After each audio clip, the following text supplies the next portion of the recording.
Welcome back to Almost Healed, the space where we're almost ready, almost perfect, but most importantly, almost healed. Today's guest is someone who has built his life on discipline, humility, and quiet persistence. I'd like to welcome Joe Baena, an actor, athlete, and entrepreneur. And yes, he is the son of Arnold Schwarzenegger. But what's most inspiring about Joe is how intentionally he carved out his own path by showcasing the definition of resilience. He's built his identity through hard work and consistency, creating a life rooted in purpose and self-belief. Joe understands that discipline isn't about punishment, it's about peace. It's how you rebuild trust with yourself, create stability through structure, and step into who you're meant to be. In this conversation, we will talk about discipline, consistency, self-worth, and what it really means to become the man you choose to be. So welcome, Joe. Thanks for having me. I'm honored you're on Almost Healed. I'm honored to be here. You are such an inspiration to millions of people. So I want to kind of start with how you have built such a strong identity around discipline. It's very clear that this is just built in who you are. So can you describe how you first even understood what discipline meant? Well, it all started with my fitness journey, and if a lot of people don't know that I was extremely chubby and self-conscious back in my heyday in high school and middle school. And it wasn't until I joined the swim team at school, because it was the only sports team that didn't have tryouts, that launched my fitness journey, got me into seeing what progress looks like, into seeing what discipline looks like firsthand, and how training consistently can show progress. Later on, it became more about the weights, but it all evolved into seeing progress, seeing myself getting better, looking better, getting in different shapes, from shedding the fat to growing muscle. And that was my first look into, well, firsthand, what discipline looks like, that you can get results. Yeah. And when you are training and working towards your goals, like what's the real driver for you? Is it mastery, clarity, peace? What's really driving that? Yeah, it's always been interesting, because it evolves constantly. Originally, it was again, because I was really self-conscious and I wanted to better myself, and but it became really unhealthy, because it became a self-hate kind of thing. Me feeling very self-conscious and always putting myself down. So I kind of punished myself with fitness and eating habits and all this kind of stuff, so I can see results, to where I fell in love with the process, and it evolved into me using fitness, health, diet as something for focus, for peace, and for just feeling better. And now with the following that I've gained, and doing Dancing with the Stars, and doing these different films, it's become something that's I want to share with other people, and share how they can also treat fitness, health, wellness as something they can fall in love with, instead of something that they can torture themselves with. Mm-hmm. Yeah, totally. Do you think that discipline does have to come from a place of peace, or do you think a lot of times it's driven by maybe a place of pain? Because I know for me, that's kind of always where my discipline came from. I think it can come from both. I think discipline comes from anywhere and everywhere. It's the matter of the fact is that discipline is just doing what you have to do, with no excuses, and no matter what. And so whether that's training or reading, or going to work, the discipline is doing it anyways, no matter if you're sick or tired. And so if your motivation is that you're angry at someone, then that's where your discipline is going to come from. But the habit that comes out of it, and if it's from loving yourself, and I think there's healthier ways to do it, but I think it can come from both. And what has your relationship been with like consistency when no one's watching? Like, how do you stay true to your goals when there's no one there to hold you accountable? Yeah, again, back to my, I mean, I'm only 28, but back to my younger days, um, it was really unhealthy, and it was really mentally. It's always been a very bad. People talk to themselves, whether it's in their head or out loud, but people talk to themselves, and I think how you talk to yourself and how you speak about yourself is really important in your everyday. And I used to talk about myself and speak to myself really poorly. I would call myself fat all the time, whether it's, and I wasn't really that chubby, or even when I was fit, I would still feel like I wasn't strong and tell myself like I'm not making the progress. I'm a disappointment, this and that. Um, and I think learning how to change that and talk to yourself in a positive way um, changed everything for me. Back to the self-talk, Hmm. I got so tired of talking to myself in a poor way. Hmm. And I would listen to, whether it was my mom or my dad or my girlfriend or family members speak highly of me. I never believed it. And I was always frustrated with myself for not believing what they were saying. And I would start questioning, why am I not believing that?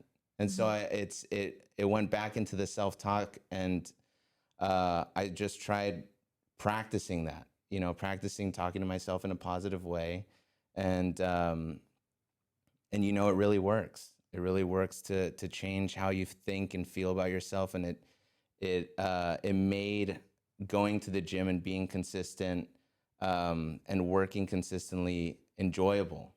Because then now I believe in myself. Now I believe that I'm doing this with a purpose and with positivity. Yeah, and how did you kind of make that shift? Because I think a lot of people who are listening probably do struggle with that same, like, I've struggled. I've had times in my life where I didn't believe the positive things that I heard about myself either, and it's like you're you are the only one who's responsible for the way that you're showing up in the world, and you're responsible for picking up your bootstraps and just like going on in life. And so how how did you transform that within yourself? I got tired of feeling like crap. Hmm. I personally um, was tired of feeling down and anxious, and I know it's becoming more and more relevant today, especially with social media and comparing yourself to different people. Um, I think it starts with just jumping in, and it's scary. I think it can be really scary for people because they don't believe it. Hmm. You know, I know when I started, it felt dumb. It felt really dumb to do these exercises that I actually took from acting class. Oh, really? Yeah, and if you're having a bad day, but you have to be on set, and you have to play a character that's having the best day of his life. How do you do that? Yeah. And so one of the acting exercises that we would do is um, it's called an I love exercise, and it's basically you go through everything that you love in your life, and being grateful, and that practicing that kind of got me into that habit, Hmm. and it became really enjoyable, and that kind of got me out of that or into that new self-talk. Yeah. Yeah, I think it also kind of ties back into discipline, and like what's so interesting about the concept of discipline is that it really like reveals your character and where you can push maybe a little harder and where you have to show up to meet yourself and like learning to accept yourself kind of along that process.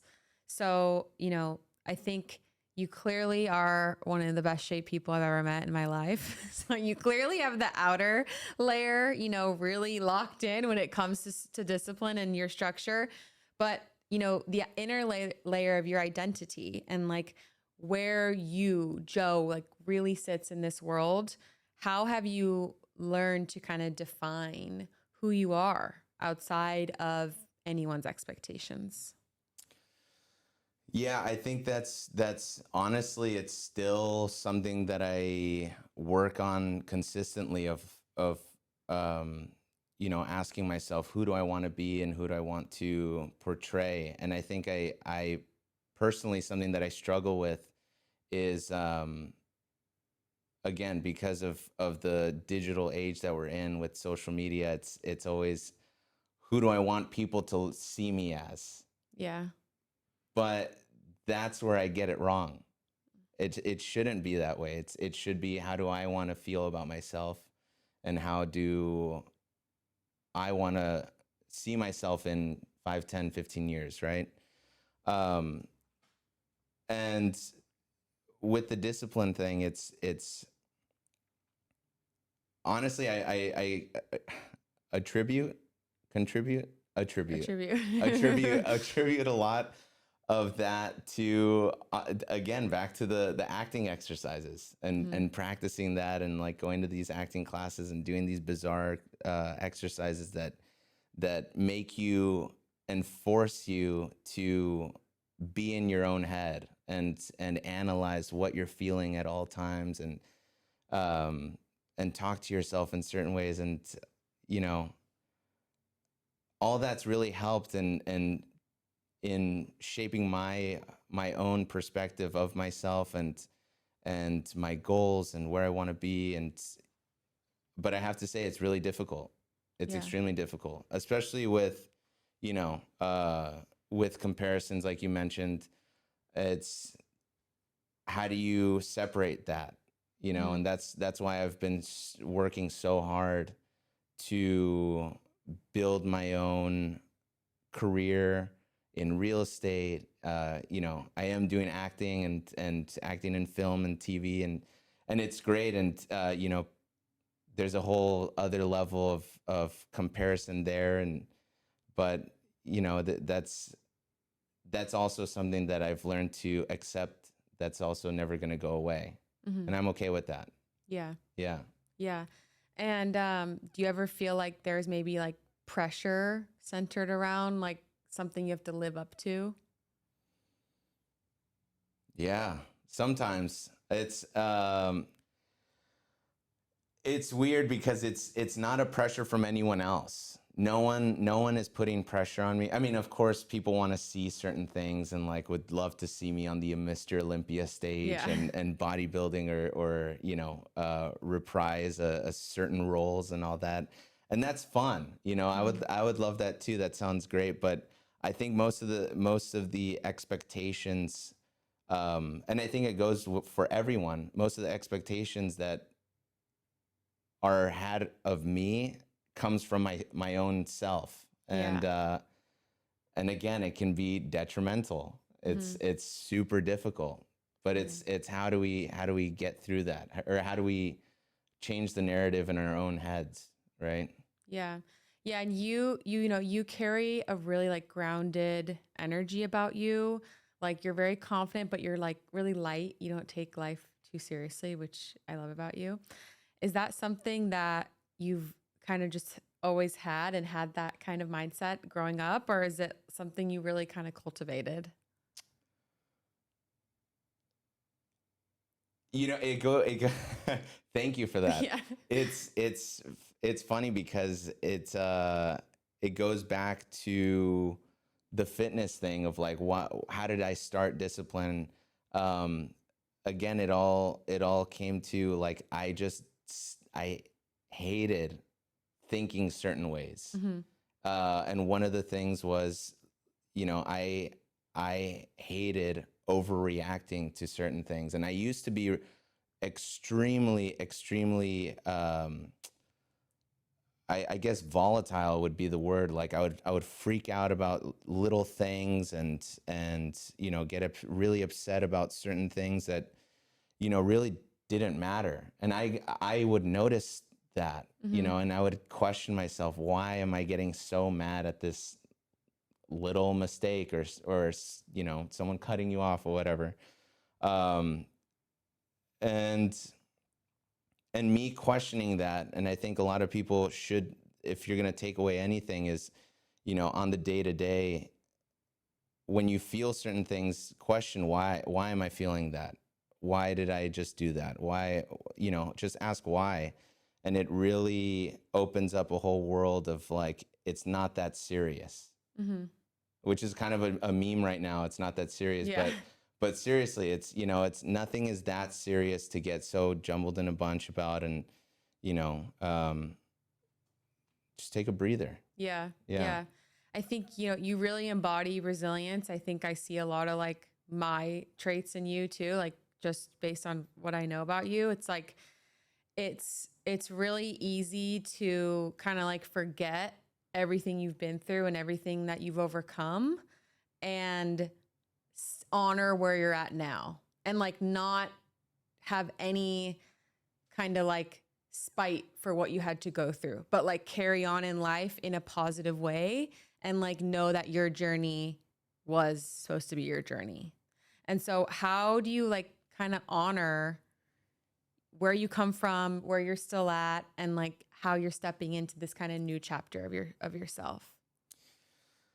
Yeah, I think about that every once in a while of like, I could have really been excuse my French, but like a shithead. Mm-hmm. I really could have been a loser that decided to do nothing with himself and ride a coattail or waste his life away with drugs, alcohol, whatever. And honestly, I've seen firsthand people do that. And I've had friends that have gone down that road. I've had family members that have gone down that road.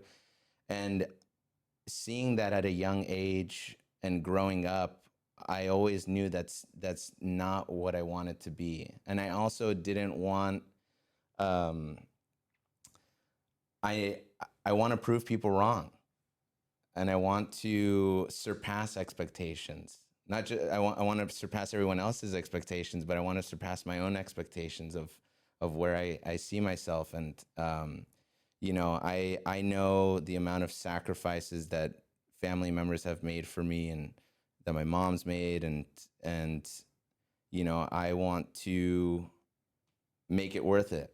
And Mm-hmm. as my dad says, it's kind of funny, but we were talking about college and all this stuff, and I want to be a good return on investment, Mm-hmm. because your kids are an investment, I think. Yeah, yeah, definitely. And what what are your personal goals, not fitness or career, but like personal, like internal goals that you're working at right now?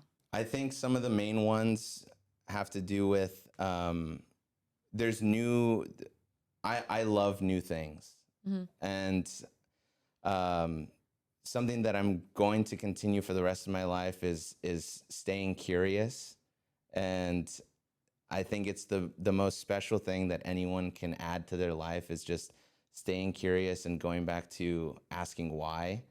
Um, learning new things, trying new things out, trying new foods, meeting new people. That's my favorite um, thing that I want to keep about myself. And new, I just, you know, honestly, just staying consistent with what I'm doing right now Mm-hmm. and being sure. I think that's another thing that I struggle with is the uncertainty every once in a while of like, what am I doing the right thing? Yeah. And just doing things with intention. Yeah. Yeah. And like cultivating more conviction with like Yeah. decisions. Hmm. Yeah. How do you personally balance like the line between your ambition and then like having peace and like feeling like good? I don't know. I don't think to me it doesn't feel like you need to have a balance. I'm not there. Yeah, I don't think I'm there yet. So that's why you're almost healed. That's why I'm almost healed. No, because I think that the ambition, um, but then see, I just don't think it's that healthy to be result oriented. Yeah. But don't I'm you feel almost like healed. you are result oriented for sure? 100%. Yeah. Yeah. And it's a little toxic. Yeah. But honestly, sometimes, I mean, look at every great founder of every company. They're all like a little crazy. I mean, they all kind of have a screw loose. Like Yeah. you have to have a deep pain or a serious like just this like conviction within your soul to like make real things happen in life. Most of the time. Of course, there are plenty of people who've accomplished so many things. But like when you have that, you kind of have an edge. And like I had been through a lot, and I used to look at it as like my weaknesses. Right. Or like I'm different than everybody else. You know, I didn't have a dad. He's mentally ill. My mom died. Like all these things that I used as like this, like I could have easily just sat around and like sulked and Right. felt sorry for myself. And I know you can relate to that. And it's like the resilience is like such a trait that it cannot be faked. Like you cannot be a phony resilient person. It No. has to be in your blood, truly. So like where do you think you get that from? It goes back to wanting to, one, prove people wrong, and two, I want to be a good return on my mom's investment and my dad's investment, like how much they've put into loving me and you know, whether it's new or my whole life, it's you know, I want to be a light for my family. I've seen my family struggle so much. I've seen family members uh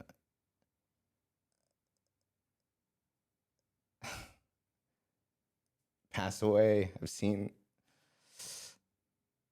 a lot in my family, and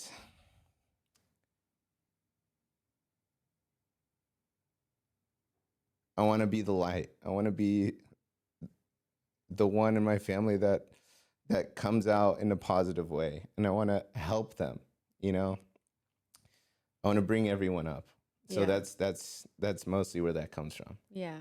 Yeah. I love that. And I think you're already doing it. And so I think like it's always amazing to me that the people who have nothing to prove always feel like they have something to prove, because like, you know, you're, for some context, like Joe is with one of my best friends in the world. And so you know, him and I have gotten closer, but I think I think we, you know, we are our biggest critics, and like we're the hardest on ourselves, like you were saying earlier. But you're just like your resilience and your strength to just show up for yourself and the people that you love every day is obvious. So it's like you've already done it. There's nothing left to prove. Like you could be hit by a bus tomorrow and I would feel like you already kind of did your hero's journey, if that makes sense. I just want to say that. Yeah, thanks. Yeah. I appreciate that. Yeah. Yeah. And so I want to touch a little bit on like kind of forgiveness, like the idea of forgiveness and like living with some grace in life, and like how that's like played a role in building your life and making peace with yourself. The way of you know, either forgiveness with you, forgiveness with others, forgiveness with maybe ways that you did treat yourself in the past. I think that forgiveness is obviously a very important and like pillar of a growing and healing journey. I think you have to forgive people, you have to forgive yourself, you have to forgive previous versions of yourself. Yeah, yeah. No, I agree. You know, it's I think that for myself, I really don't like dwelling on things, and I think it holds me. It's always held me back, Mhm. and back to the self talk thing that I keep touching on. It's when I dwell on something, I feel like I'm wasting time, it makes me feel and start talking to myself like you know, negatively, and I don't want to go through that. And Yeah. so my thing is moving forward. And honestly, so a lot of the lessons that I got that from is from that the book Four Agreements. Oh yeah. And like one of the main ones when it comes to other people is not to take anything personally. Mm-hmm. Um, and that's been huge, Yeah. so huge for me that you know, whether it's someone yelling at you or someone, you know, a boss firing you, or you know, you not getting a role, or you know, real estate wise, like someone slamming the door on you because they don't want you to sell their house. Like it's never, don't take it personally, you know. Mm-hmm. And it's sometimes it's really difficult because Mm-hmm. it feels super personal. But once you take that out of the equation, um, and you think about how everyone has their own lives going, and you don't know what's going on in someone else's life, I think it makes dealing with that a lot easier, Yeah. and you're able to move on a lot faster. Mm-hmm. Yeah, and I'm not a parent yet, but as I've gotten older, I've become more aware of like the human experience that my parents were going through as well. Mm. And like them, they did their best. It wasn't that great, but they did their best that they could, that they knew. And I think that that's like whenever hear of people who, whenever I have my friends who have kids, they're always then like, I have a girlfriend who wasn't close to her mom, and then she had a kid, and then it like totally changed her perspective on her mom. And then she kind of was like, wow, my mom was also just a girl like me who was like going through having a Yeah. kid. And so it kind of gives you like, as we get older, we have more perspective on like everyone else is also just going through their own journey.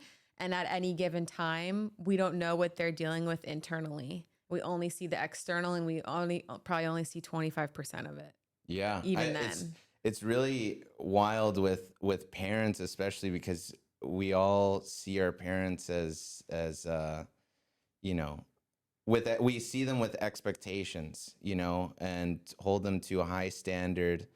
But like you're saying, it's everyone's first time living, you know, Mm-hmm. it's everyone's first time turning 30, 40, 50. So um, yeah, it's again, like back to putting things in perspective. It changes the dynamic. And it makes things less personal. Yeah. Yeah. Are you a manifester of any kind? You know what? That's something that I want to work on. I Is want to, is learning how to manifest? yeah, because like I have dreams and aspirations. I have goals. Um, But honestly, it's like I only manifest when it's like when I need a good parking spot at like a game or something. Well, you manifested a beautiful girlfriend. I did. Oh, you're right. I really did. Yeah. I really did. Well, I had been single for like 3 years, Okay. and I was I was really tired of the dating game. Oh yeah. Um, and I was just like, you know what? I'm ready to settle down. I'm ready to have a girlfriend. I just want the right person.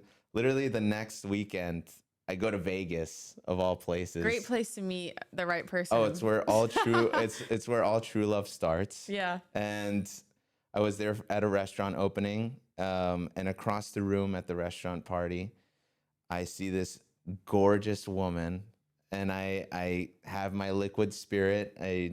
I take a little swig, and I'm like, I have to go talk to her. I go chat with her. My opening line, Steve Aoki was playing at Omnia that night, Mhm. and my opening line was, I hear that you're a huge Steve Aoki fan. I don't know why, but that hit. Yeah. And I don't even remember what we were really chatting about after that. Oh no, we were chatting about music and jazz, and yeah, it was great. But as the night went on, we went to Omnia for Steve Aoki. But essentially, we hit it off, we fell in love, and it really felt like that one weekend of me saying, I want a girlfriend. I want something serious. I'm sick and tired of all this LA crap. Yeah. I found a beautiful girl, not from LA, from Dallas. And you know, we're in love. Yeah. I'm happy with her. You guys seem like you're meant to be. So maybe your manifesting powers are, maybe you're much more powerful than you think. I think you're right. There's a thing called human design, which we're going to do at dinner. We're going to do your human design because I'm so curious to see where you fall. Okay, I don't even know what this means. We'll get into it. But I want to go back to a couple things. You know, your mantras or your mottos that you wake up and you embody every single day. Do you live by any? That you're like, that is my North Star. This is a great question. My North Star. Yeah, well, I mean, sorry, I'm just thinking of like quotes, and I don't want to be like Marcus Aurelius, you know, said this. But I mean, my thing has always been, inspiring others and building community. Those are my favorite things, and that's what I aspire to do every day. Yeah. Do you think that peace is something that you kind of just have to find once, or do you feel like you have to choose it every single day? No, you have to choose it every day. 100%. I think, especially it's really easy to let things affect you. And when you allow that, your peace is gone. So you have to choose to not let things affect you. You have to choose to let positivity in, to keep negativity out, and to keep your own peace. Mm-hmm. Totally. And when you think of the man that you are today, what are you most proud of? What am I most proud of? I think I'm most proud of having a beautiful girlfriend, of course. No, I'm really most proud of keeping a good head on my shoulders, no matter what circumstance if it has come my way. And I feel like I am, you know, a positive impact on a lot of people, and I've had a positive impact on a lot of people, and that's really important to me, and it means so much to me, and I want to keep doing that and do it on a bigger scale, and just again, just I want to shine light and put smiles on people's faces. Yeah. I think that's why you'll be a great dad. I think so too. Yeah. I think so too. So I think that's like literally what you do with kids. Yeah. Yeah. Okay. And finally, like, what, for anyone who's listening and maybe like redefining their story or like reclaiming their story, what's one truth that you'd really want them to remember? One truth that I want everyone to remember, and this is a daily thing, and it's an exercise, is, I touched on it earlier, is the self-talk and loving yourself. I think people don't love themselves. And it's not in like a superficial way of like money and physical appearance, but loving yourself and nurturing yourself and talking to yourself in the way that you feel like you should be talked to. I think that's the number one. Yeah. Yeah, totally. I love that. And I think you have a very calm strength about you. So hopefully everybody who's listening can take something from this episode. But, you know, thank you, Joe, for sharing your perspective and for showing the life that you've chosen of peace. We love it, and it's very powerful. So thank you for coming on Almost Healed. Thanks for having me. This is awesome. How can the people find you? You can find me on Instagram, TikTok, YouTube. He's got it all. We got it all. Yeah. Joe Baena, at Joe Baena. Wow, I said it with the worst accent. It's okay. It's okay. If you pronounce it Baena. Baena. Baena. Yeah. It's just not Baena. That's where you cross the line. Okay, well, But thank yeah, you, Joe. Thanks so much. yeah. Thank you. Bye, guys.